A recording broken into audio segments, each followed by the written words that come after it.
A história, ela é fascinante. Então, mas eu queria saber quantos de vocês gostam de história? Eu sou professora de história e eu adoro pensar sobre as coisas que estão acontecendo, porque tem gente que fala, a história é só o passado. A história, ela estuda as ações dos seres humanos ao longo do tempo. E a reflexão da aula de hoje é sobre as epidemias. Nós estamos vivendo uma pandemia, a pandemia do coronavírus, e é um assunto que está o tempo inteiro no noticiário. Essa pandemia está influenciando a nossa vida em vários aspectos. Vamos primeiro pensar na diferença destas três palavras: surto, epidemia e pandemia. O surto é quando uma doença ocorre numa determinada região. Então, nós podemos falar assim, no Amazonas teve um surto de dengue, né? Então, teve um aumento de casos daquela determinada doença em uma determinada região, tá? Então, o surto, ele é uma doença e uma região. Já a epidemia são vários surtos em regiões diferentes e tudo ao mesmo tempo, tá? Então, a epidemia acontece quando tem uma doença e não fica só em uma região. A epidemia, ela começa a se espalhar por outras regiões próximas. Agora, a pandemia é quando a doença se espalha pelo mundo.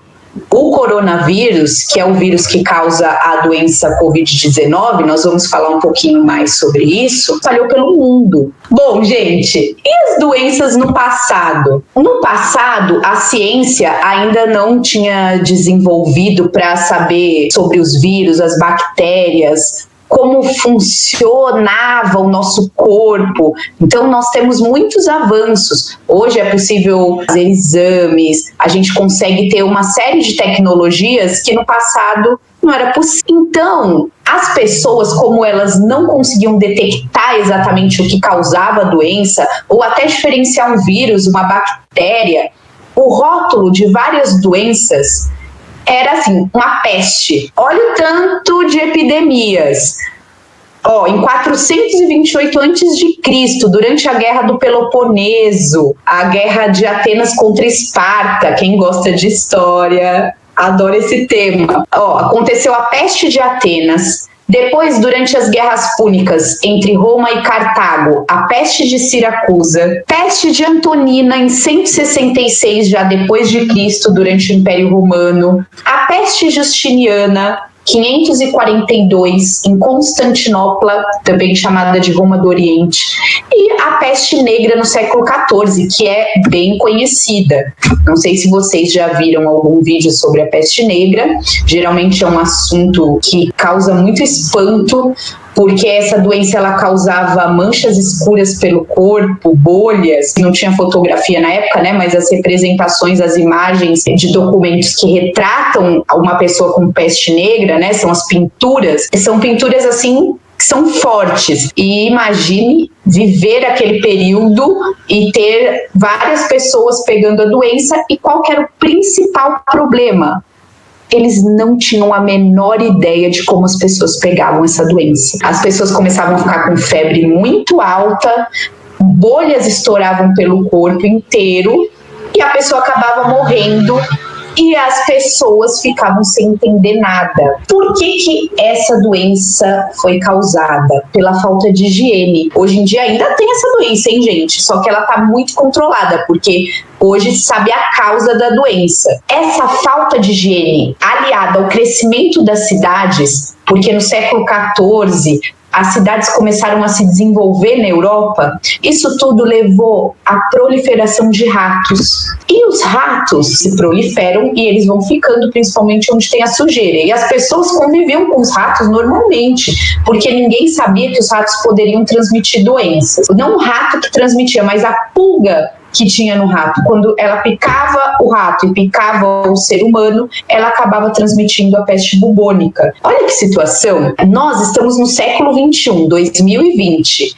E nós temos um avanço científico muito grande. Nós podemos fazer coleta de exame. O exame de sangue, ele vem detalhado. O médico ele pode conseguir um diagnóstico muito detalhado através dos exames que nós temos acesso hoje. E essa doença acabou dizimando 1/3 da população europeia. Muita gente. Olha como os médicos da época se vestiam. As pessoas começaram a achar que a doença ela vinha pelo ar.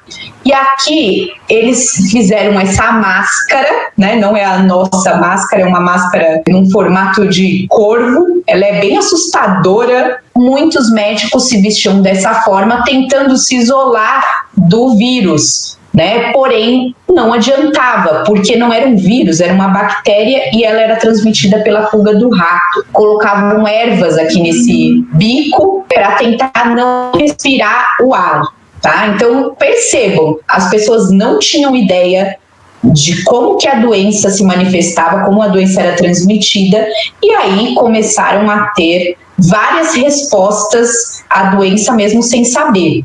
Provavelmente, quando acabar essa pandemia que nós estamos vivendo, nós vamos descobrir várias coisas. Vocês se lembram quando começou o isolamento social? Os primeiros casos de pessoas que foram infectadas pelo coronavírus começaram a aparecer aqui no Brasil? Não se falava em uso de máscara. Com o passar do tempo, com as pesquisas, os cientistas começaram a perceber que é importante usar a máscara. Então, quando acabar esse momento todo que nós estamos vivendo, provavelmente a gente vai olhar para trás e aprender várias coisas que agora talvez nós não estamos percebendo. O que aconteceu também com a peste bubônica ou a peste negra no século XIV na Europa. A doença, às vezes uma pandemia, ela, além de provocar a doença propriamente dita ou a morte das pessoas, ela também pode provocar mudanças políticas. Então, nesse momento da peste negra, surge a ideia da quarentena, que era o quê? Isolar as pessoas. Cada pessoa vai para sua casa e tenta não entrar em contato com outras pessoas. Para que isso? Para que a doença não seja transmitida com mais facilidade. Tá? Uma coisa que aconteceu também de mudança política, a sociedade ela deixou de ser feudal, então aconteceu uma mudança muito grande. As pessoas não viviam mais nos feudos com o senhor feudal, tendo que plantar e colher. A sociedade da Europa começa a ter uma transformação, ocorre uma mudança do feudalismo para o absolutismo. O que seria o absolutismo? Aquele governo do rei, o rei mandando absolutamente. O senhor feudal perde o poder nos feudos e o rei passa a comandar um determinado número de feudos. Nós temos que ficar atentos, porque a epidemia ela pode trazer uma transformação social muito grande. E isso é interessante da história. As pessoas elas estão construindo a história. Se uma sociedade está passando por uma epidemia, as ações elas vão ser diferentes. E as ações elas vão transformando a história. Então foi necessário ter uma organização mais centralizada, uma organização política que tivesse uma autoridade maior para tentar conter revoltas, possíveis revoltas e etc.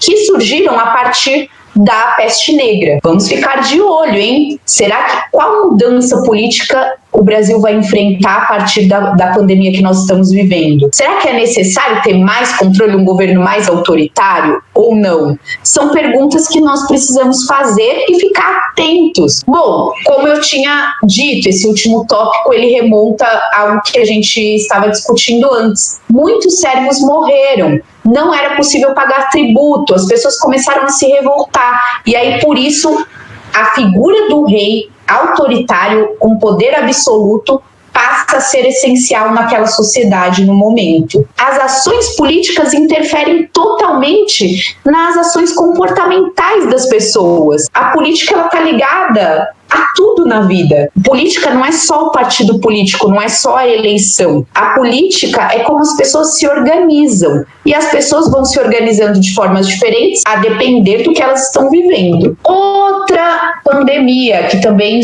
atingiu o mundo, a gripe espanhola. E olha que interessante, a gripe espanhola não tem nada a ver com a Espanha.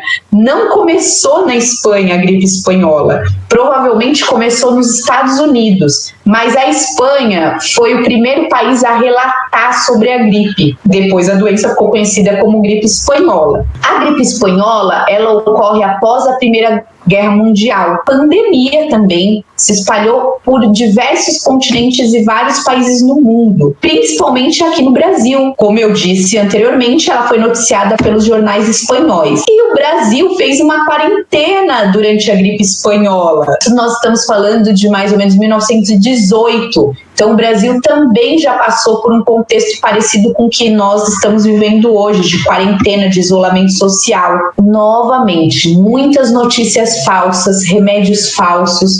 Teve até uma notícia que foi divulgada num jornal em São Paulo, que cachaça, limão e mel, a famosa caipirinha, poderia curar a gripe espanhola. E as santas casas tiveram um papel bem importante no combate da pandemia, dessa pandemia da gripe espanhola. Sempre o sistema de saúde, ele precisa estar estruturado, porque no momento de pandemia é o sistema de saúde que segura conseguir atender a maior parte da demanda das pessoas que estão doentes. Bom, quais foram as mudanças políticas que a gripe espanhola causou? Nós tivemos a criação do Ministério da Saúde, logo depois da gripe espanhola. Olha lá, pessoas de máscara, então as pessoas também estavam usando máscara em 1918. Olha, um pátio que foi totalmente ambientado para receber pessoas com a doença. E agora temos coronavírus. Bom, o coronavírus, ele é o vírus que causa doença. Tem pessoas que são infectadas pelo vírus, mas elas não desenvolvem a doença. E isso é um problema. Aí vocês vão falar, poxa, professora, como que é um problema? É melhor você não desenvolver a doença. É verdade, é melhor você não desenvolver a doença, com certeza.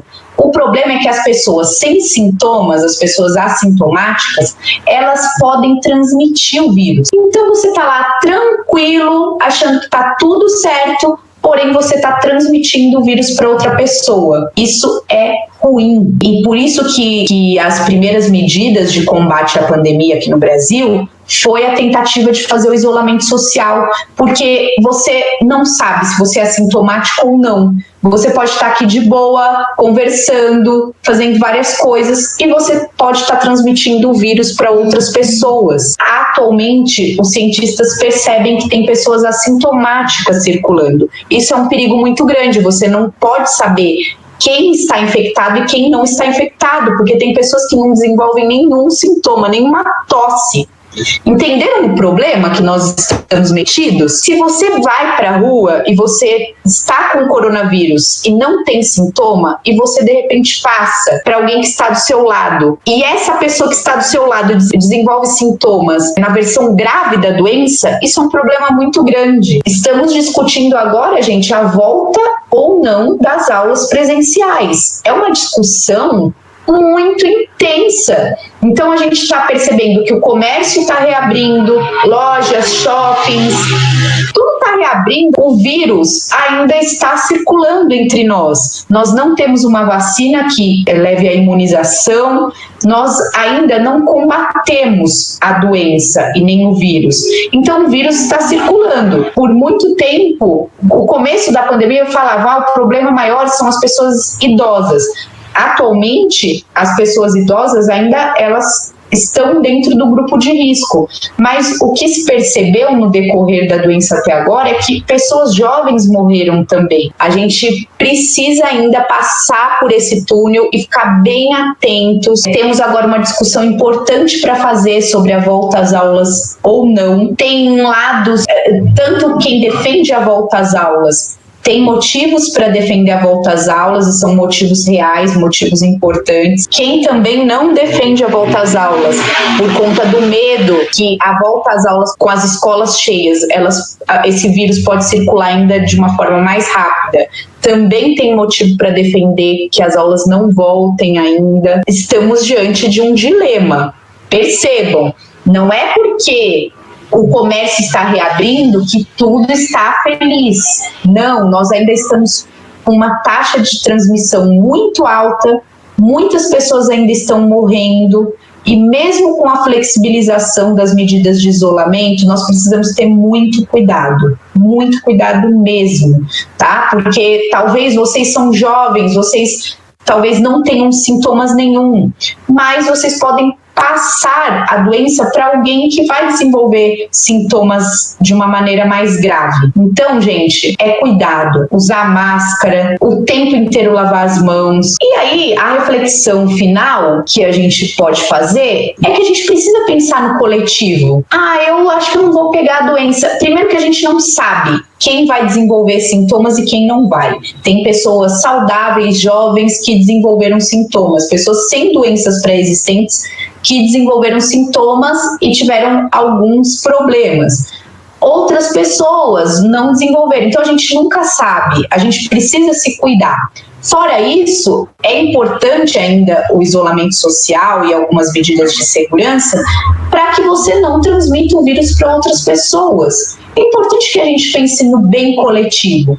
Se todo mundo tivesse pensado nessa coletividade logo no começo e a quarentena fosse efetiva aqui no Brasil, né, realmente ninguém tivesse saído de casa, todo mundo tivesse cumprido, digamos, 40 dias em casa em isolamento total, estaríamos numa situação melhor do que a marca de 100 mil mortes. Então, a reflexão de hoje, gente, é justamente para a gente pensar no coletivo. Eu sei que é difícil, às vezes a gente olha para fora e fala, todo mundo está saindo, todo mundo não está se preocupando, por que eu vou me preocupar? É verdade, é um momento que a gente pensa isso, mas mais do que nunca precisamos estar atentos e ter cuidado, ok?